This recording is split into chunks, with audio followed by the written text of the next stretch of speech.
czajnikowy.pl. Dobra herbata. Mielona na proszek zielona herbata to nie jest nowy wynalazek i to nie jest nawet japoński wynalazek, bo tak nam się może wydawać. Herbata dotarła do Japonii właśnie w takiej sproszkowanej postaci i tam rozwijała się przez 8 wieków ponad. Tymczasem Chińczycy właściwie poniechali takiej produkcji i dopiero od kilkunastu lat znowu kopiują mieloną zieloną herbatę japońską, a to dlatego, że zrobiła się bardzo popularna, zrobiła się modna i promuje się ją jako zdrowy superfood. Jak więc odróżnić chińską matchę od japońskiej matchy i czy w ogóle powinniśmy to robić i czy naprawdę są jakieś takie wielkie różnice, czy możemy po prostu wybrać tę tańszą i cieszyć się fantastycznym smakiem? Otóż nie. Przygotowaliśmy dzisiaj dla Was 4. Przygotowaliśmy to trochę duże słowo, raczej tak trochę rozpuściliśmy, rozbełtaliśmy je w wodzie. Chodzi o to, żeby zobaczyć kolor, żeby zobaczyć, jak wyglądają. Może nawet skosztuję, aczkolwiek no, nie o to tu chodzi. Chodzi o to, jak na pierwszy rzut oka rozpoznać, czy matcha jest z Chin, czy z Japonii i czy jest dobra. Więc mamy 4. 2 japońskie, 2 chińskie. Z Japonii ceremonialnej jakości bardzo dobrą oraz taką zwykłą, codzienną, a z Chin taką niedobrą i taką jeszcze gorszą. Tak naprawdę lepszą z Chin, organiczną i taką, która no już może gdzieś tak bardziej uważnie jest zrobiona i taką, która właściwie nie zasługuje na tę nazwę i jest po prostu zwykłą, zmieloną herbatą, w dodatku kiepską. Co musi spełnić matcha, żeby w ogóle być matchą japońską, dobrą? Jest to przede wszystkim herbata zmielona z herbaty tencha, a herbata tencha jest herbatą zacienianą, tak jak gyokuro. I właśnie to zacienianie jest bardzo istotne. Przy niższej jakości herbacie trwa tam może około 10 dni, może kilkunastu.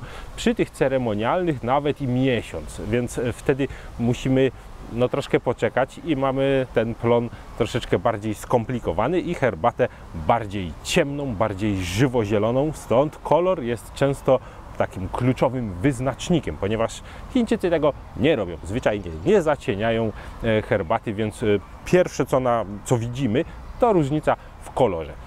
Co później? Kiedy zbieramy już zacienianą herbatę, żeby zrobić tęcie, no to musimy ją no właśnie, parować, tak jak to w Japonii robi się z zieloną herbatą. Więc poddajemy jej bardzo krótkiemu parowaniu i to parowanie trwa około nawet 10 sekund. Po czym od razu się ją suszy i usuwa łodyżki oraz główne tam nerwy liściowe po to, żeby była miękka i łatwa do zmielenia. I suszenie odbywa się w strumieniu gorącego powietrza. Może kiedyś widzieliście, jeśli nie, to poszukajcie. Są filmy w internecie pokazujące ten proces, wygląda fantastycznie. Są to takie wysokie kominy zrobione z siatki, w której te liście latają, ponieważ są przedmuchiwane gorącym powietrzem od spodu i wygląda to jak jakaś hodowla motyli. Naprawdę cudowny widok. No i później herbata jest mielona. Chińczycy swoją herbatę zieloną z kolei produkują po swojemu, czyli podprażają, czyli jej nie parują, no nie dbają tak o te proporcje tam w czasie, ponieważ tutaj zauważcie, żeby zachować bardzo wyraźny kolor i bardzo wyraźną roślinną, trawiastą nutę w herbacie, parowanie jest krótkie. No Chińczycy raczej nie zwracają w ogóle uwagi na długość tego prażenia, starają się sprawić, żeby herbata została zielona, suszą i nie do końca wiadomo, jaki to jest kultywar, nie do końca wiadomo, gdzie to zostało wyprodukowane, jest to po prostu mielona zielona herbata. Samo mielenie to kolejna rzecz, na którą bardzo musimy zwrócić uwagę, ponieważ tutaj do czynienia mamy z kamiennymi żarnami w japońskim oryginale i kamienne żarna obracają się powoli, mielą bardzo dokładnie, dzięki czemu herbata ostatecznie ma bardzo zielony kolor, wciąż zachowuje go, ma bardzo drobne i równomierne ziarna, około 10-5 mikrometrów, no i te ziarna są okrągłe, jeśli obejrzymy je pod mikroskopem, co ma bardzo duży wpływ na to, jaka pianka powstaje i jak trzyma się porządnie zawiesina, czyli to, w jakiej postaci pijamy właśnie macie. No a niestety chińskie macie mielone są na żarnach stalowych, przemysłowych, młynach, które wytwarzają zbyt dużą temperaturę. Zauważcie, temperatura przy kamiennych żarnach w Japonii musi być kontrolowana. Nie może przekroczyć, jeśli się nie mylę, 50 chyba nawet stopni Celsjusza, dzięki czemu muszą się obracać na tyle powoli, żeby się nie rozgrzać. Więc produkcja jest bardzo ograniczona, około kilograma dziennie z jednych żaren. Tymczasem Chińczycy mielą, aż do czerwoności rozpalają te swoje stalowe młyny, herbata się pali, no i efekt jest taki, że nie dość, że ziarna pod mikroskopem wyglądają jak jakieś poszarpane strzępy, to jeszcze są nierówne, mniejsze, większe, no i znów tracą kolor, znów się robią bardziej oliwkowe, brzydkie i zmienia im się aromat. Dalej dochodzi przechowywanie, żebyśmy mieli dobrze przechowaną macę, no to oczywiście Japończycy przykładają się do tego, sezonują ją w warunkach chłodniczych, bez dostępu do światła. Ta chińska trafia do sklepu, leży miesiącami w magazynach, generalnie traktuje się jak inne zielone herbaty, które może i to lepiej znoszą, ale tak drobno pomielony materiał niestety utlenia się i wietrzeje bardzo szybko, więc macia musi być odpowiednio przechowana.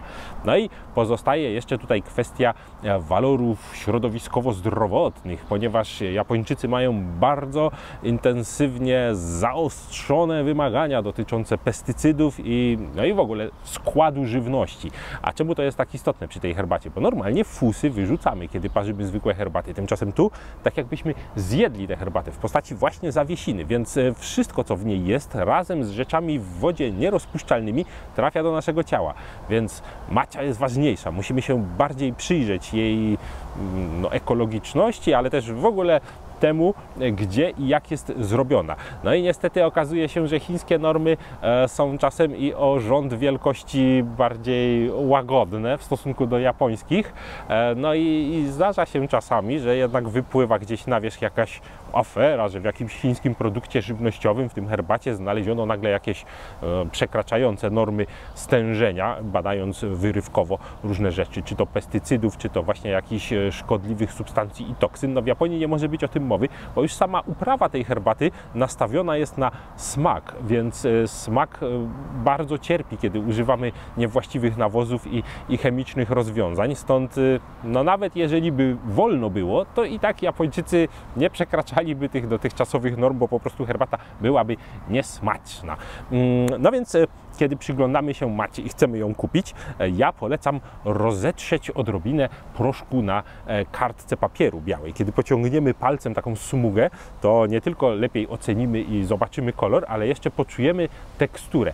Zauważcie, bardzo dobrej jakości macza powinna się zachowywać jak damski puder do makijażu. Powinna być taka, no może nie, że tłusta, ale można by wręcz coś pięknie nią namalować. Za to niższej jakości macza raczej zostawia tylko taki brudek i nie ciągnie pięknej smugi gęstej.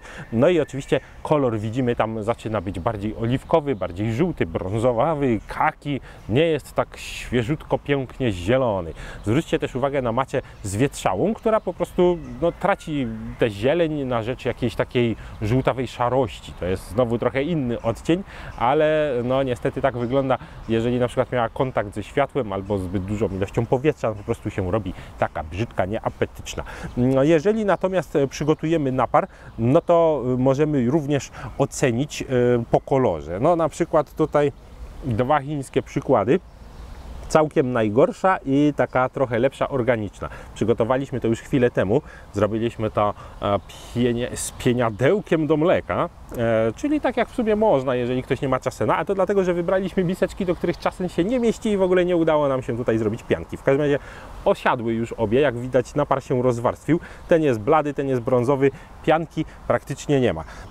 Macie japońskie trzymają kolor. Rzeczywiście też widzimy już, że się trochę rozwarstwiły, aczkolwiek zauważcie, na tej najlepszej, ceremonialnej, piana ciągle się jeszcze trzyma i ciągle pokrywa całą powierzchnię naparu. To dowodzi tego, w jaki sposób jest zmielona, jakie właśnie kształt mają te ziarenka, no i jak apetycznie wyglądają. Mam nadzieję, że Wy będziecie teraz wybierać dobrą macę. Oczywiście chińska również może być ciekawym rozwiązaniem, jeżeli ktoś planuje zrobić jakieś ciasto, lody, kremy, coś niesmacznego. No, generalnie wciąż można się na to otworzyć, aczkolwiek jest to po prostu mielona zielona herbata. Pamiętajmy, że słowo macia pojawia się tam tylko po to, żeby lepiej się to sprzedawało w dobie popularności maczy. Więc jeśli chcecie, wybierajcie, ale liczę, że jednak sięgniecie po japoński oryginał, produkt wysokiej jakości i będziecie go nie tylko parzyć w formie takiej codziennej do picia, ale także z klasy kulinarnej pichcić, a także z ceremonialnej na specjalne okazje przygotowywać sobie, no może nie ceremonię, ale taką naprawdę herbatę z namaszczeniem. Piszcie do nas na ten temat, czy lubicie chińską macie, czy Wam się zdarzyło z nią spotkać, co o niej myślicie, czy używacie, czy wybieracie na co dzień i czy widzicie różnicę aż tak bardzo jak ja. Do zobaczenia na czajnikowy.pl. Czajnikowy.pl